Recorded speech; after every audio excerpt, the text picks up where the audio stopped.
জুলাই অথবা 5ই আগস্ট। জুলাইয়ের শুরুতে শুরু হয় কোটা সংস্কার আন্দোলন, যা পরবর্তীতে বৈষম্য বিরোধী আন্দোলন নামে পরিচিতি লাভ করে এবং সমগ্র জুলাই মাস জুড়ে এই আন্দোলনে নানা সময় নানা দফায় চলতে থাকে। পুরো জুলাই মাসে কয়েকশো ছাত্র জনতা হতাহতের মধ্য দিয়ে এই আন্দোলন আগস্ট মাসে পদার্পণ করে। এই ভয়াবহ রক্তক্ষয়ী জুলাই পেরিয়ে 3রা আগস্ট আন্দোলনকারীরা এক দফায় উপনীত হয় এবং একই সাথে তারা বলতে থাকে, দাবি আদায় না হওয়া পর্যন্ত এই জুলাই শেষ হবে না। আর তাই তারা আগস্ট মাসকে জুলাই মাস হিসাবে কাউন্ট করতে থাকে। অবশেষে সেই হিসাবে 5ই আগস্ট বা 36 জুলাই শেখ হাসিনা সরকারের পদত্যাগের মধ্য দিয়ে জুলাই মাসের অবসান ঘটে।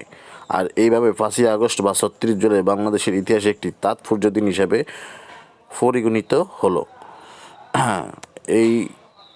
এটি বিভিন্ন চাকরি পরীক্ষা আসবে। আমার চ্যানেলটি অবশ্যই বিভিন্ন শেয়ার করবেন এবং ইউটিউব চ্যানেলটি সাবস্ক্রাইব করে পাশে থাকবেন। আসসালামু আলাইকুম।